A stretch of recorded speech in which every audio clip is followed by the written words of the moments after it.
Kementerian Perhubungan memprediksi jumlah masyarakat yang akan mudik lebaran tahun ini akan meningkat dibanding tahun sebelumnya. Tahun ini diperkirakan ada sekitar 123 juta orang yang akan mudik lebaran. Ratusan juta pemudik itu umumnya akan menuju ke wilayah timur dan barat Pulau Jawa, sehingga segala infrastruktur dan sarana penunjangnya harus dipersiapkan sejak jauh-jauh hari. Dan untuk mengetahui kesiapan armada transportasi darat jelang musim mudik 2023, khususnya angkutan bus, kita sudah bergabung dengan Ketua Ikatan Pengusaha Otobus Muda Indonesia, Kurnia Lesani. Halo, selamat siang Pak Sani. Siang Mas Rozi.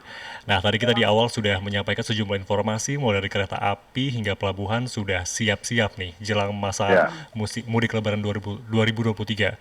Lantas betul. bagaimana kesiapan angkutan darat bus antar provinsi lebaran tahun ini, Pak Sani? Insya Allah kita sangat siap. Jadi Mhm. kalau bicara kesiapan secara operasional, kami tidak hanya mempersiapkan diri pada saat untuk momen-momen peak season seperti Lebaran, liburan Nataru ya, Mhm. Natal dan Tahun Baru. Tapi untuk menopang performance pelayanan keseharian pun kami menyiapkan diri selalu dengan merawat armada kami secara rutin dan menjaga agar kualitasnya tetap tetap baik. Namun untuk Lebaran ini memang kami ekstra persiapan lebih ke SDM, ke pengemudi. Jadi untuk kesehatan dan pengemudi cadangan untuk menjaga kalau dia namanya stamina orang yang turun naik ya. Nah itu yang memang kita antisipasi lebih. Pak, bagaimana dengan uji KIR tadi Bapak sempat menyatakan keselamatan kendaraan ini yang akan Ah, diprioritaskan selain mhm. juga eh, para driver dan driver cadangan. Nah, ini uji KIR-nya dari Armada Bus yang beroperasi untuk musim mudik ini gimana Pak? Oh kalau KIR kita kan per 6 bulan memang wajib. Iya, Wajib ini bicara otobus yang yang tercatat resmi memiliki izin resmi yang diberikan oleh Kementerian Perhubungan. iya. Jadi kalau semua kita eh, setiap 6 bulan dan 1 tahun, 6 bulan itu uji berkalanya, per tahun itu izin trayek KPS.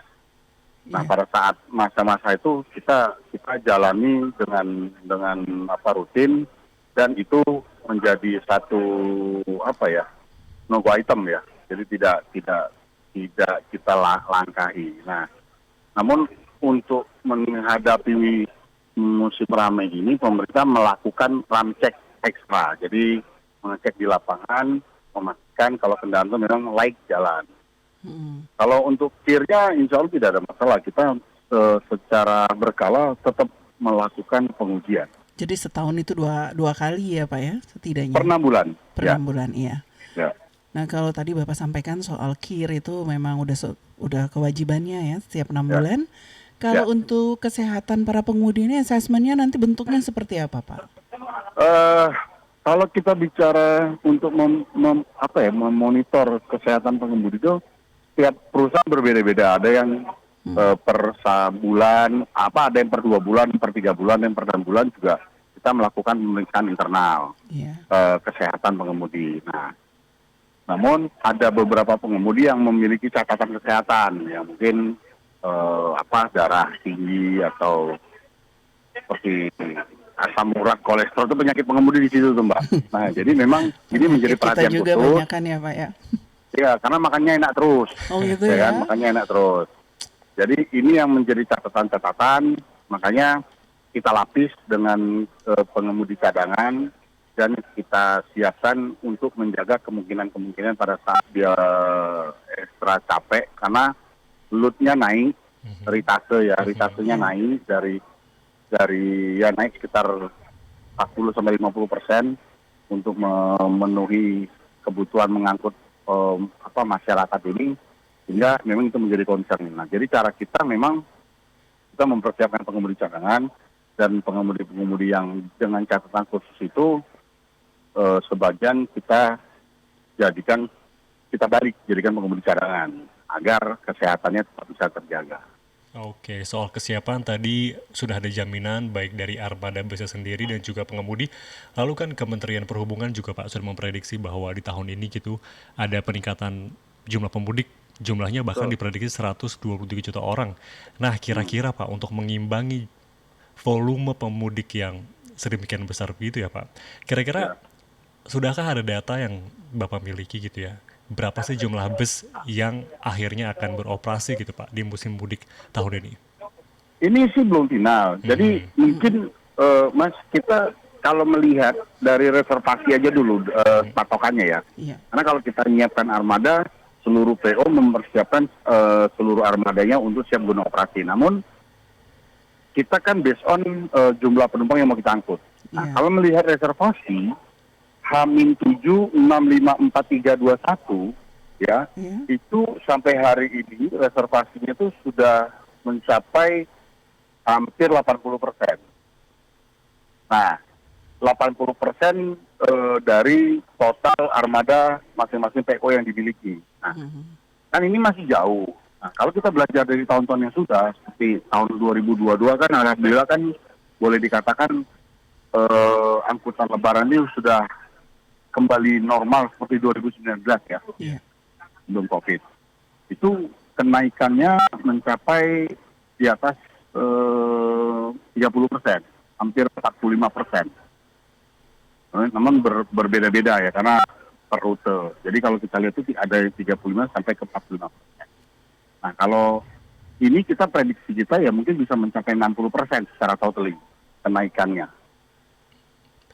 Nah, kalau kira-kira jumlah kendaraan atau jumlah armada yang disediakan sampai sejauh ini yang tergabung di dalam organisasi Bapak itu Kalau IPOMI itu yang ada di IPOMI 62 PO yang ada di IPOMI, kita kurang lebih armada yang ada di bawah IPOMI saja, ya itu kurang lebih sekitar 15, sekitar 10-an ribu lah, 10 sampai 13 ribu 10 unit. sampai 13 ribu unit ya. Tuh. Ini berarti Namun kalau ya kalau kita melihat secara total, angkutan darat ini kurang lebihnya sekitar 113 ribu. 113 ribu. Ya, Dan itu informasinya tadi sekitar 80% sudah ada terisi. reservasi ya, sudah Reservasi. Di Betul. terreservasi. H-7 ya. Hmm. Hmm.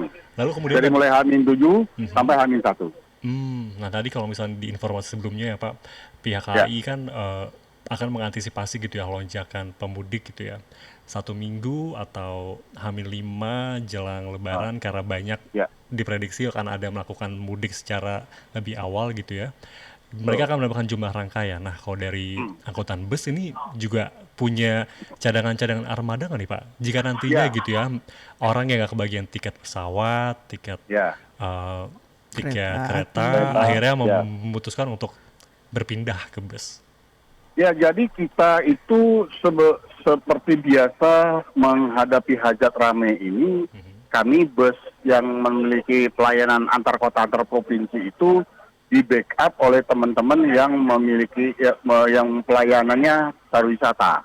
Iya. Jadi kita satu sama lain sudah bekerja sama dengan teman-teman angkutan bus pariwisata. Karena pada saat Lebaran ini kan orang untuk berwisata itu kan turun drastis, yang charter itu ya. Nah, jadi itu mereka teman-teman angkutan tidak dalam trayek atau pariwisata ini membackup kami ke untuk memenuhi kebutuhan akap yang melonjak. Jadi menyikapi itu, jadi bisa kita simulasikan misalnya satu POA dia punya armada 100 dengan 100 unit ini karena peningkatan okupansi dan reservasi. Nah, sehingga mereka meng-hire teman-teman pariwisata yang dengan semua legalitas dan kendaraannya jalannya sudah terukur. Nah, itu mungkin 30 sampai 40% meng-hire teman-teman yang tidak dalam track tadi pariwisata. Mengingat mereka untuk charteran pada masa mulai puasa ke 2 minggu itu biasanya order mereka kan turun. Orang untuk bepergian berjalan-jalan bervacation itu kan sudah hampir tidak ada. Nah, ini mereka mulai backup kami untuk yang melayani akap. Oke. Nah, kalau untuk prokes sendiri Pak, ini kan kita masih dalam masa pandemi, belum ada pencabutan status prokes naik bis terbaru itu apakah ada perbaruan atau masih tetap sama seperti tahun sebelumnya? Kalau aturannya masih berpandu ke ketentuan pemerintah, kan belum ada perubahan. Iya. Namun Mbak Lia, ini sudah ada perubahan yang sudah tidak perlu kita dalam tanda kutip kita rewetin lagi. Jadi penumpang itu mereka sudah terbiasa dan tidak risih menggunakan masker. Iya. Terus mereka sudah membawa starter kit sendiri seperti hand sanitizer, cadangan masker, cadangan tisu basah. Nah, juga kami dari operator Iya. bukan kebiasaan ya, itu sudah menjadi SOP untuk membersihkan interior dalam keadaan pada saat mobil istirahat di rest area atau tempat istirahat makan, kita melakukan pembersihan ekstra. Jadi ini kebiasaan baik kalau menurut saya ya. Iya. Ini tetap kita jaga dan kita jalani. Juga perlu diketahui oleh masyarakat, hampir 60%, ya kurang lebih ya 60% bus yang beroperasi akap dan pariwisata itu sudah menggunakan air purifier. Jadi air purification. Jadi ada alat yang kami kami pasangkan di inlet AC sehingga udara yang untuk dihembuskan ke dalam ruangan itu dipurifikasi di UV dengan alat tersebut, tapi ada di dalam. Karena kan waktu awal dulu kan banyak perdebatan ya, pakai lampu UV segala macam, terus area aviasi. Nah, itu tahun 2021 itu ada datang alat yang menawarkan alat, di mana alat itu ditaruh di dalam inlet AC, sehingga udara yang masuk itu sebelum dihembuskan kembali sudah di UV.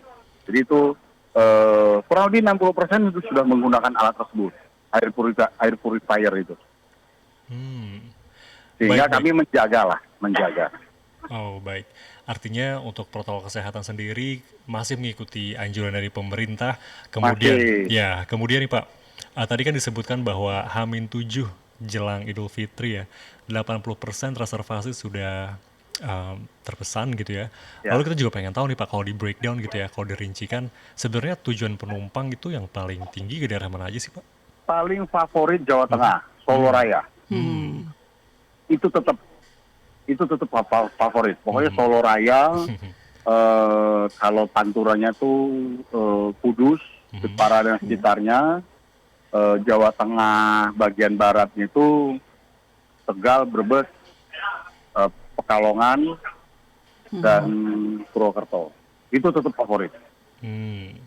Yang juga jadi favorit pemudik biasanya kan juga nih Pak, harga tiket promo atau harga tiket murah gitu ya. Di tahun ini gitu ya Pak, adakah unit-unit bisnis yang tergabung dalam asosiasi yang punya penawaran khusus gitu Pak untuk mudik tahun 2023? Mungkin juga dalam misi untuk kayak menarik minat pemudik gitu ya untuk menggunakan bus dalam bermudik gitu. Ya. Kalau itu, jadi alhamdulillah kami ini kan sebagian besar sudah menggunakan sistem tiketing online.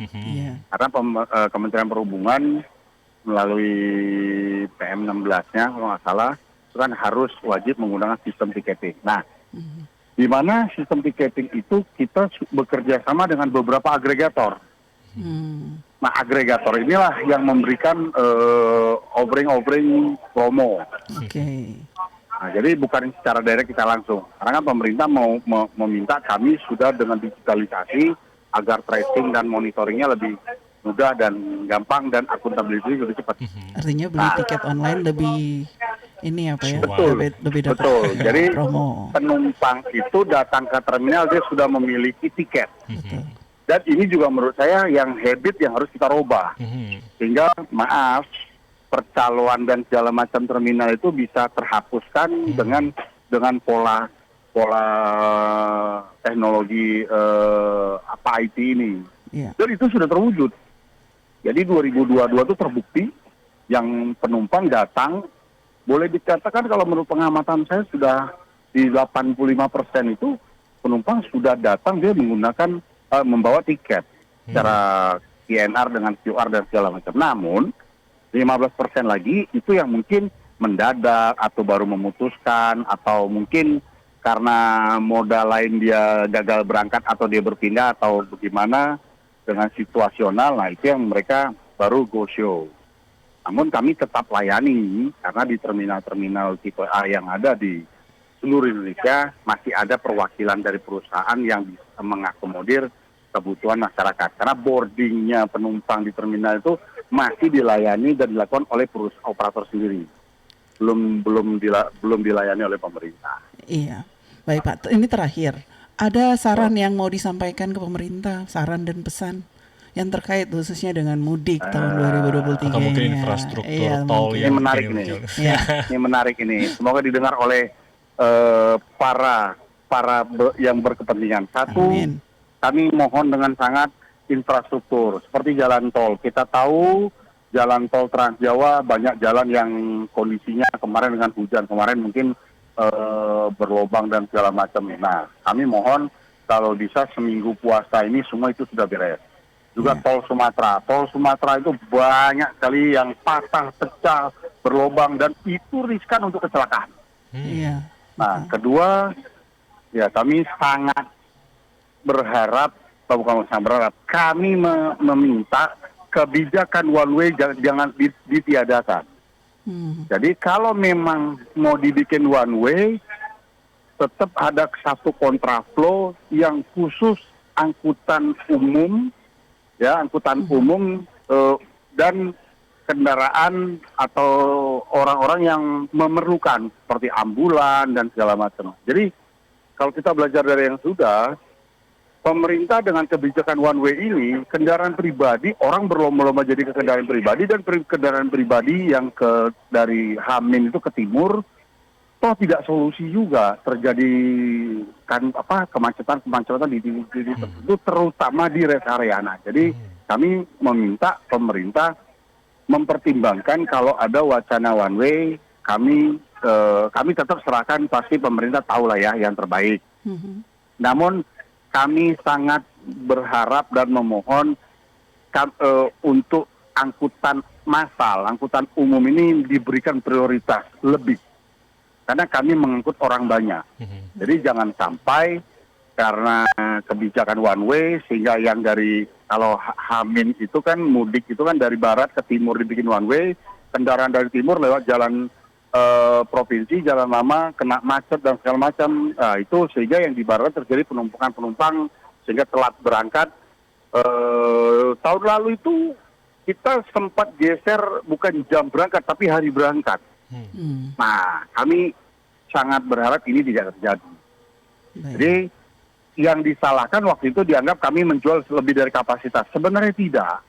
Ini kan kita hitungan waktu. Tentu kan tumbuhnya infrastruktur yang sangat masif ini kan harus bisa kita nikmati bersama. Ya. Baik kami sebagai operator maupun masyarakat sebagai pengguna. Nah, ini yang kami minta kebijakan one way itu diberikan satu jalur sebaliknya untuk kontraflow untuk khusus angkutan umum dan ya mungkin ambulan atau apa yang memerlukan. Juga rest areanya bisa dikendalikan lagi.